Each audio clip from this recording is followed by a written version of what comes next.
السلام علیکم۔ بسم اللہ الرحمن الرحیم۔ ربی اشرح لی صدری ویسر لی امری واحلل عقدۃ من لسانی یفقہوا قولی۔ سب سے پہلے تو میں بہت مشکور ہوں احمد تھیلیسیمیا ٹیم کا کہ انہوں نے مجھے مدعو کیا۔ کچھ لوگ شاید جانتے ہوں مجھے، لیکن بتانا یہ چاہوں گا کہ میرا تعلق اسی علاقے سے ہے، اور میری پوری کوشش رہی ہے کہ جب کبھی کوئی اس طرح کا ضرورت پڑے تو میں اس میں ضرور اپنا کوئی کردار پیش کروں۔ تو احمد تھیلیسیمیا کے بارے میں جب مجھے یہ خبر پہنچی کہ انہوں نے یہ کام شروع کیا ہے، تو ایک تو میں ان کو خراج تحسین دوں گا کہ یہ عظیم کام کر رہے ہیں یہ لوگ، ٹھیک ہے۔ اور اس طرح کا کام بیسیکلی انسان خود سے نہیں کر سکتا، اور اتنے بڑے پیمانے پہ جو کام کر رہے ہیں وہ بھی انسان کے بس کی بات نہیں ہے۔ یہ اللہ تعالیٰ کا کرم ہے کہ جو جس سے جتنا کام لینا ہے یہ اس کی عنایت ہے۔ تو اللہ تعالیٰ نے ان لوگوں کو اتنی توفیق دی، ان لوگوں نے اس لیول پہ سوچا، اس کام کو شروع کیا، اور اتنے سارے جو معصوم بچے ہیں اس سے مستفید ہو رہے ہیں۔ تو سب سے پہلے تو میں ان کا شکریہ بھی ادا کروں گا، ان کو خراج تحسین بھی دوں گا، اور ان کے لیے دعا گو بھی ہوں کہ یہ اللہ تعالیٰ ان کو مزید بہتری کی توفیق دے۔ باقی جہاں تک اس طرح کا سیٹ اپ سٹارٹ ہوتا ہے،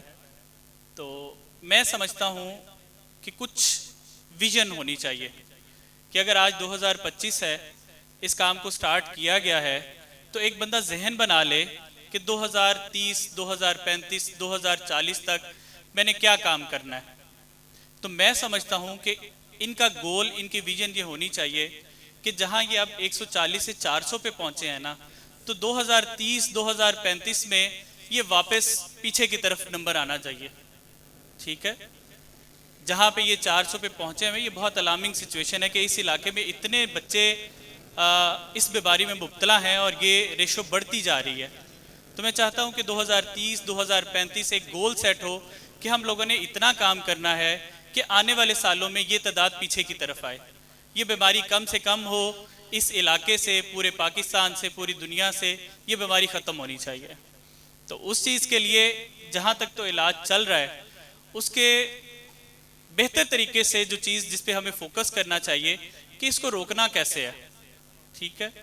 تو کچھ چھوٹے چھوٹے سٹیپس ہیں جس سے یہ بیماری آگے نہیں۔ موروثی بیماری ہے، والدین کے ملاپ سے دو چھوٹے جراثیم جب ایک والد میں اور والدہ میں ہے تو بچے میں آ کے وہ ایک بڑا، میں بڑے آسان الفاظ میں اس کو بتا رہا ہوں آپ کو، تو بچے میں ایک جب بڑا جراثیم آ جاتا ہے تو اس کی جو خون کی ریکوائرمنٹ ہے وہ اس کا جسم خود سے نہیں پوری کر پا رہا ہوتا، جس کے لیے اس کو باہر سے خون چاہیے۔ اب صرف خون بھی اس کی زندگی نہیں ہے، فردر جو بیماری سے ڈیٹیلز وغیرہ وہ انشاءاللہ ایکسپرٹ ہمارے ہیماٹولوجسٹ ڈاکٹر توقیر صاحب موجود ہیں، وہ اس چیز کے بارے میں ضرور بتائیں گے۔ لیکن پریونشن کے لیے میں دو چیزیں ضرور ذکر کروں گا۔ جو والدین جو بیٹھے ہوئے ہیں کہ جن کے بچے تھیلیسیمیا کے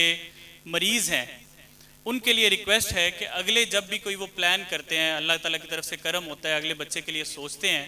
تو اس بیماری کو ماں کے پیٹ میں ہی تشخیص کی جا سکتی ہے، ٹھیک ہے۔ یہ 10ویں 12ویں ہفتے تک ماں کے پیٹ میں ہی بچے کی تشخیص ہو جاتی ہے۔ اگر تو خدا نخواستہ آنے والا بچہ اسی تکلیف سے گزرتا ہے تو بہتر تو یہ ہوتا ہے کہ اس عمل کو وہیں پہ روک دیا جائے۔ تو پہلے تو اس چیز سے یہ بیماری آگے نہیں بڑھے گی۔ ایک ہی گھر میں جہاں 2 2 3 3 4 4 بچے اس عمل سے گزر رہے ہیں کہ مہینے میں 2 2 دفعہ خون لگ رہا ہے، والدین الگ اذیت میں ہیں کہ بچہ 10 12 سال سے اوپر نہیں جا رہا، اس سے پہلے ہی کسی مسائل کا شکار ہو جاتا ہے، تو میرے خیال سے اگر ماں کے پیٹ میں ہی پتہ چل رہا ہے ان پیرنٹس کو کہ جن کے بچے پہلے ہی تھیلیسیمیا کے ہیں، وہ اس چیز کی پہلے تشخیص کریں اور اس چیز کو، اس عمل کو وہیں پہ روک دینا چاہیے۔ اسی میں آنے والے بچے کے لیے بھی اور ان کے آنے والی فیملی اور اس تمام چیزوں کے لیے وہ بہتر ہے۔ دوسرے نمبر پہ ایک چیز جو ہمارے ان علاقوں میں بہت کامن ہے، میں اس کو اگر سادہ سے اور اپنی زبان میں الفاظ میں، کیونکہ برادری تو باہر نہیں بیاں کر دے، ٹھیک ہے، تو اس میں اس بیماری کو بڑا فروغ مل جاتا ہے کہ اگر ایک ہی خاندان میں یہ جراثیم موجود ہے کہ والدہ میں بھی جراثیم تھا، والد میں بھی جراثیم ہے، دونوں چچا تایا کے ہیں، ماموں خالہ کزن کے بچے ہیں، اور آپس میں شادی ہو گئی ہے اور وہ جراثیم آگے بچوں میں اور بڑھ گیا ہے،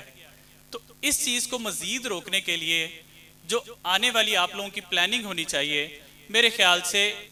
شادی سے پہلے بھی جوڑے کی ایک جو سکریننگ ہے نا، کہ بیماری کی تشخیص ایک ٹیسٹ ایس بی الیکٹروفوریسس ہو جاتا ہے، جس میں پتہ چل جاتا ہے کہ جو جوڑا شادی کرنے جا رہا ہے اس میں یہ جراثیم ہے یا نہیں ہے، تو اسی سے یہ تشخیص ہو جاتی ہے۔ اگر تو دونوں میں جراثیم ہے تو پھر تو اس کو میرے خیال سے آگے نہیں چلنا چاہیے، ٹھیک ہے۔ دوسرا، اگر ایک خاندان میں یہ جراثیم ہیں تو پھر اس کے لیے کوشش کریں کہ خاندان سے باہر، کہ اگر جس میں یہ بیماری نہیں ہے وہاں پہ اس طرح شادی کا یہ عمل کیا جائے۔ تو